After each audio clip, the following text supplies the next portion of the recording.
situation, the victim's mother, because the young lady is still a minor. The probation parole reached out to the victim's mother, and she indicated that they have forgiven you and they are unopposed to your early release. What do you say to that? How does that make you feel hearing that?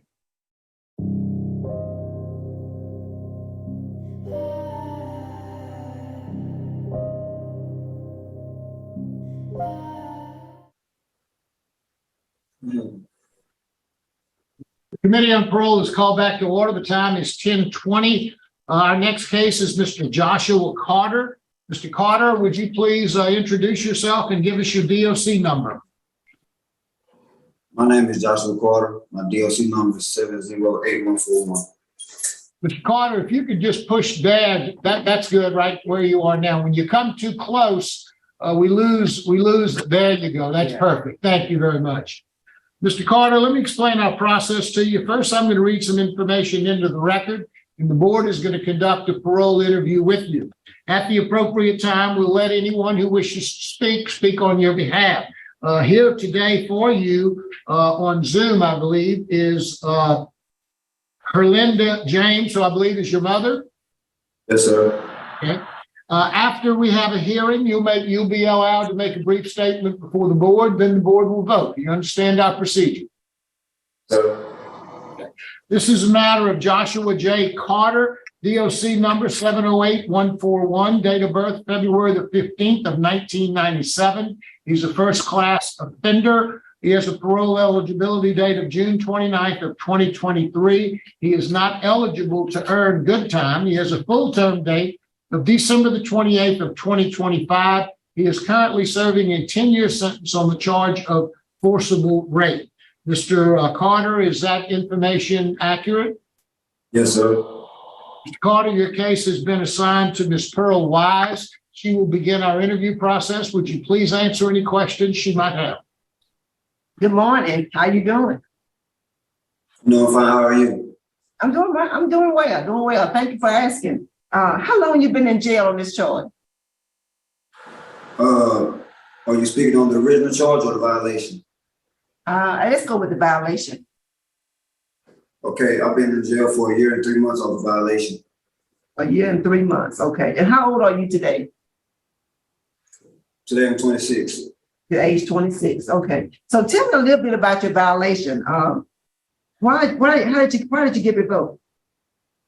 Well, I got revoked because I wasn't at home at the time I was appointed to be at home. You weren't at home. You're supposed to be at home, like a curfew check?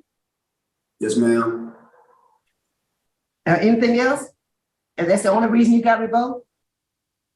Well, another reason is I was supposed to go to my classes, but I didn't have the money to go. And another reason,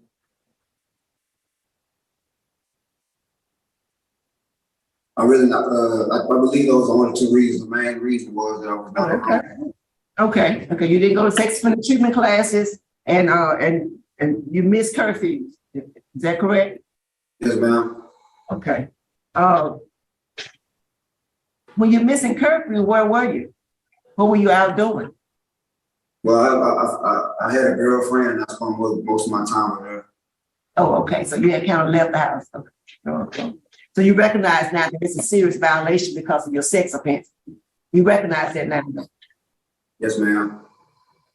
And that's going to be that way for the rest of your life. Yes, ma'am. I know that's hard, but it is what it is.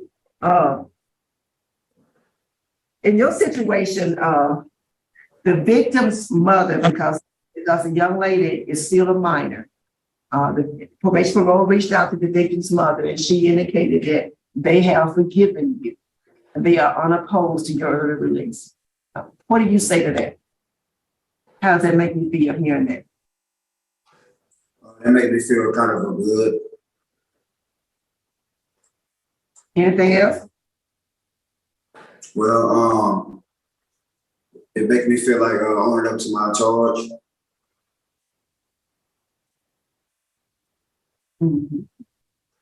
Okay, you feel you. How much education do you have? Well, I got my GED while I was incarcerated, and I have a welding trade. Oh, okay. Good.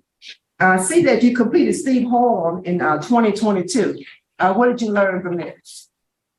Well, I actually learned that I can't let my past determine my future, and stop using my past as an excuse to justify my actions. And I also learned that people can be addicted to many different things, and it's only for a temporary release, but in the end, you're really suffering. Okay. So what are your addictions? My addiction was weed and alcohol, It was what now? smoking marijuana and alcohol, and you can say sex too.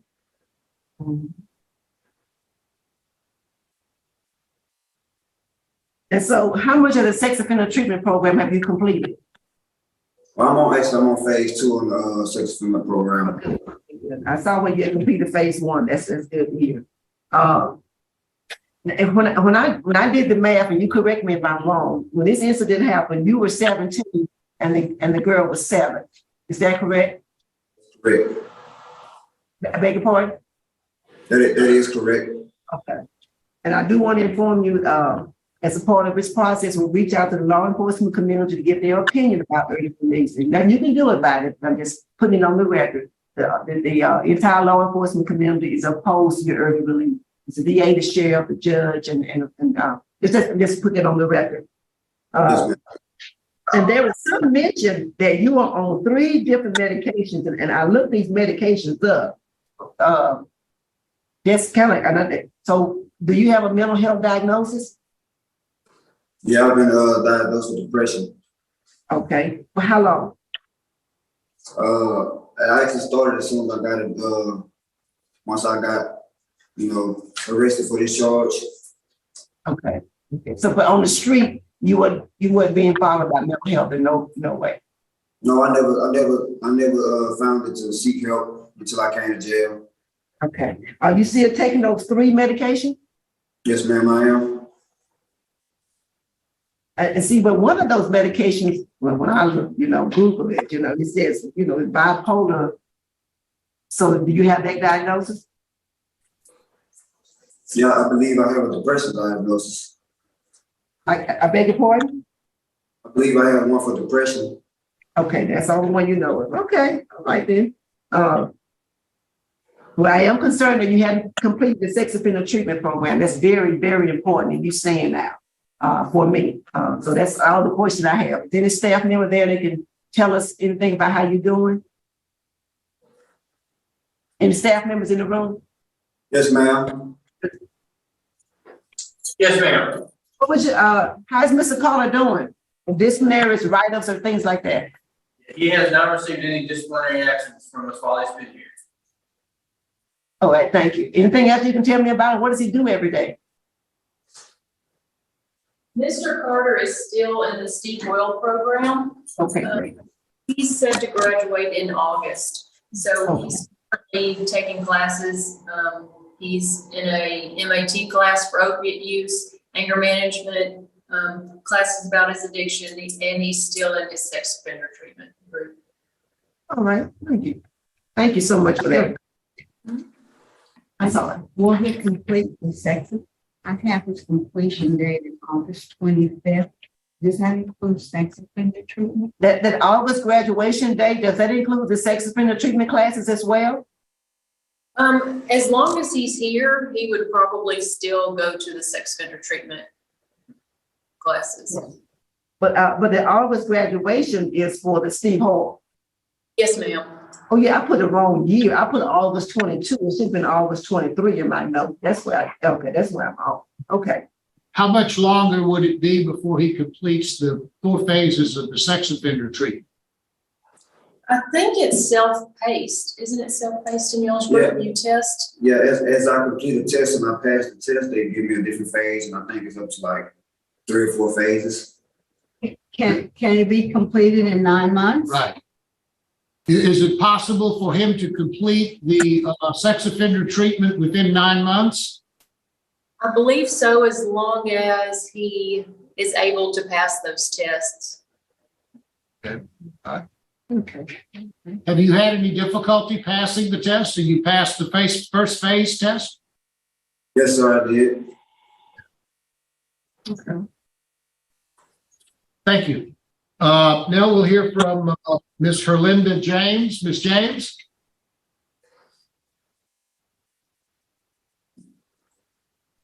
Ms. James, can you? Yes, ma'am, we can hear you. Okay. Why don't you give us your name and tell us what you'd like us to know? My name is Herlinda James. I'm Joshua's mother, and I would like y'all to know that he he wasn't living with me for a while when he was younger, and I found out during that time that he was also molested as a child, and he never got treatment for any of that.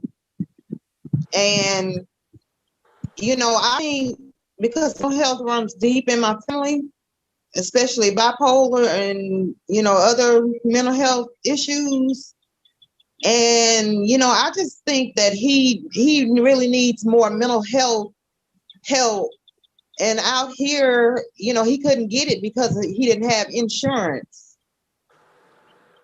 And we've forgiven him. We prayed on it. We've asked God to help heal her, heal us, heal him.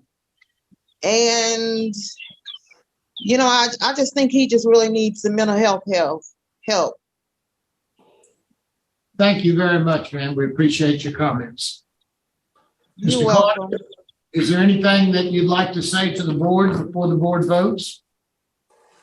Well, I would like to say, when I first got arrested, I felt disappointed in myself, but I realized the step that I had to take in order to stop feeling disappointed was to own up to my actions and seek forgiveness.